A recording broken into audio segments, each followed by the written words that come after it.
क्या कभी सोचा है कि मनपसंद चीज खरीदने से पहले हमें 2 बार क्यों सोचना पड़ता है?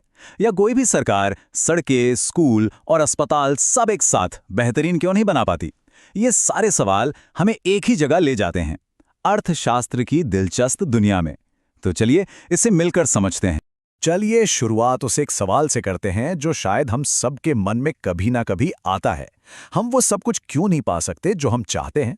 और यही वो पहेली है जिसके चारों ओर अर्थशास्त्र का पूरा विषय घूमता है। इस बड़ी पहेली को सुलझाने के लिए हम इन 5 हिस्सों को एक एक करके देखेंगे।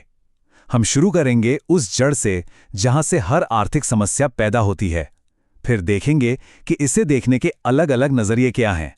हम अपने फैसले कैसे करते हैं, बाजार कैसे काम करते हैं और आखिर में समाज खुद को कैसे व्यवस्थित करता है। तो सबसे पहली और सबसे जरूरी बात है अभाव की समस्या। सच कहूं तो ये सिर्फ एक कॉन्सेप्ट नहीं, बल्कि वो बुनियाद है जिस पर अर्थशास्त्र की पूरी इमारत टिकी हुई है। अगर ये समस्या न होती तो शायद हमें इकोनॉमिक्स की जरूरत ही नहीं पड़ती। तो ये अभाव या स्कार्सिटी है क्या चीज? इसे ऐसे सोचिए, हमारी ख्वाहिशों की लिस्ट तो कभी खत्म नहीं होती, लेकिन उन्हें पूरा करने के लिए हमारा वक्त, पैसा और साधन ये सब सीमित हैं। बस इसी टकराव को यानी असीमित इच्छाएं बनाम सीमित संसाधन अभाव कहते हैं। और यही वो चीज है जो हमें हर कदम पर चुनाव करने के लिए मजबूर करती है।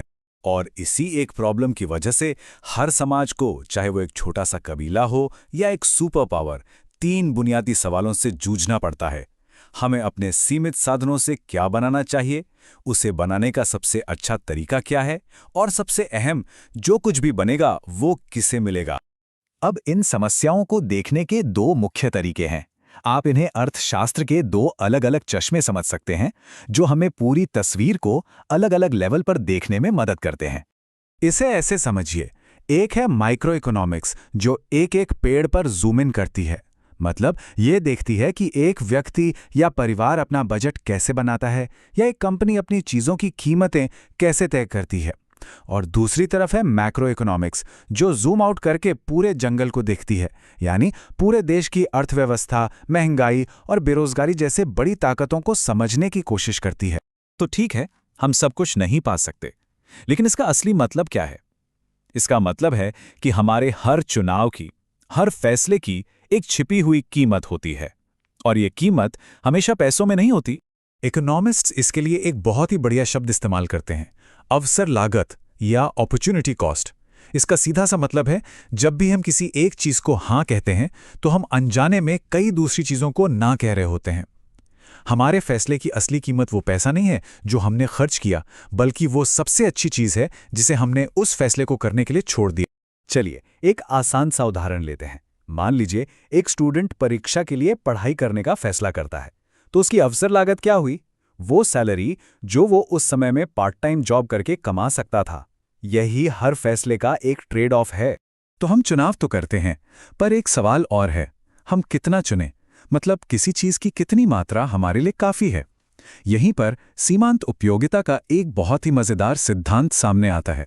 इसे घटती सीमांत उपयोगिता का नियम कहते हैं।